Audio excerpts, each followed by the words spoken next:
We're going to begin this hour, though, with a very serious story that we've been following for years. As of you, there are reports that a major settlement is close in one of this country's most notorious cases of sexual abuse. We are talking about former Team USA gymnastics doctor Larry Nassar here. He is serving decades in prison for those crimes.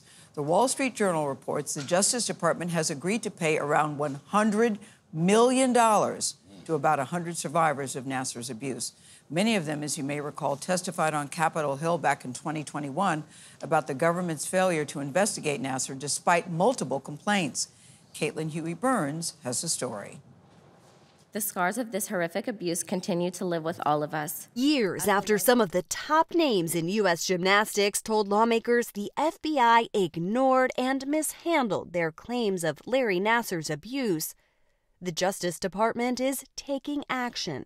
Not only did the FBI not report my abuse, but when they eventually documented my report 17 months later, they made entirely false claims about what I said.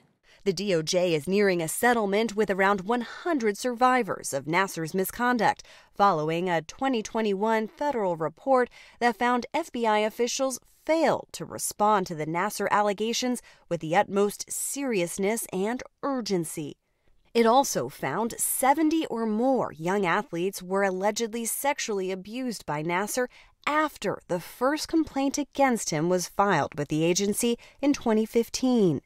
There were people at the FBI who had their own chance to stop this monster back in 2015 and failed, and that is inexcusable. Earlier this year, CBS News spoke with Maggie Nichols, one of the first women to report Nassar to USA gymnastics officials. Seems the FBI let you down as well. Yes. How so? Just not approaching the situation correctly and not doing what they're supposed to do, not protecting us. Rachel Denhollander isn't part of this settlement, but was the first woman to make her claims against Nassar public. What does this kind of settlement mean? I'm grateful for a measure of accountability, just a recognition that they didn't do what they should have done. For CBS Mornings, I'm Caitlin Huey-Burns in Washington.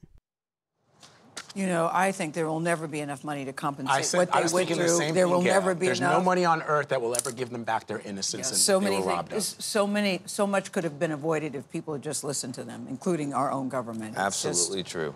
That's it. I'm glad that they're getting compensated this way, but it's awful, awful, awful story.